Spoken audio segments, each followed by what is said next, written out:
Garen, let's just have a look at some of the other medals South Africa has picked up over the past week, of course, in the swimming. Chad le Clos, I guess, ultimately a little bit disappointing that he couldn't sort of emulate his performances from London 2012. The same, I guess, goes for Cameron van der Berg, but probably age sort of against him. What did you make of the swimming performances? And then, of course, there was the pair that won the rowing medal and sevens. We'll chat in a bit, Rob. Yeah, the swimming a little bit disappointing, to be quite honest with you. Coming off London, obviously, where Cameron and Chad both won gold medals. This time we picked up 3 silver medals, and that was pretty much it. You know, very worrying that from a South African point of view, it seems like a two-man swim team. You know, we only had one other swimmer reach a final in Brad Tandy, and we obviously had no women at the Olympics at all. You know, that's been a massive talking point, why the women just don't seem good enough to even qualify. And obviously, you know, just qualifying is one thing.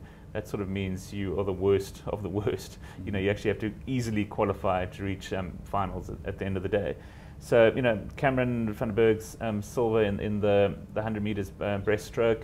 Obviously, Adam Peaty, he's the star breaststroke swimmer in the world today. He wasn't at London. He came in, smashed the world record numerous times. He was a worthy gold medal winner.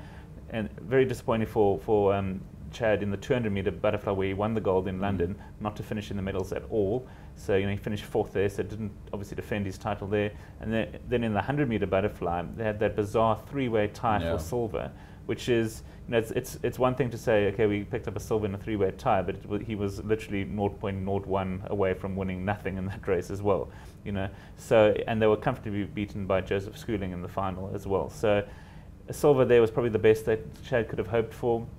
3 medals in the pool, not the greatest return, I don't think. I think they would have been hoping for a little bit more.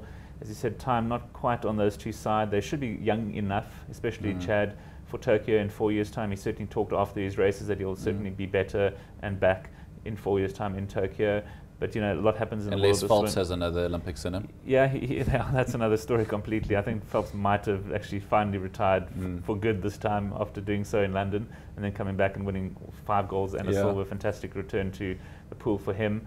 But, you know, in the world of swimming, 4 years is literally a lifetime. You know, you've got some 13, 14-year-old who will be old enough for Tokyo in 4 years' time. So, you know, he could be up against names we haven't even heard of yet that can come to the fore in the next sort of 48 months. So, you know, disappointing, I think, overall would be the way to describe the way we've featured in the pool. As you mentioned, the rowers, again, did really well. The pair that did win, obviously, you know, we did win a gold medal in London 4 years ago in the four-man. This time they didn't go, so it was the 2 of them that went. We reached, I think, 4 other finals in rowing, but didn't pick up a medal, so I think it's a little bit disappointing from that aspect. We could really have had a great return in the rowing, but it wasn't to be, unfortunately. They just didn't seem to perform in the final, even though some of them went in with the top 3 times, which you would have thought would perhaps lead to a medal. But, you know, overall, you know, we're looking for 10 medals. That was sort of the figure that was given. We're on 7 at the moment. I'm not too sure we're going to reach 10. I think there might be 1 or 2 apart from Well, I was going to ask you, what could we potentially still sort of bag? Yeah, there's Caster Semenya still. I think Caster Semenya is pretty much a shoo-in for the gold medal in the women's 800 meters.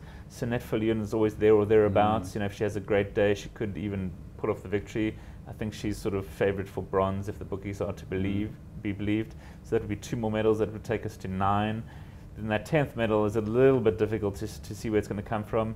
Richard Murray in the triathlon has an outside chance, even though the Brownlee brothers from Great Britain, I think, are pretty much assured of finishing 1st and 2nd in some order. So he's pretty much fighting for the bronze. Chad Ho swims in the open water.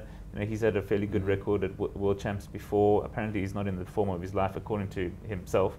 So, you know, it'd be a little bit of an upset if he does pick up a medal.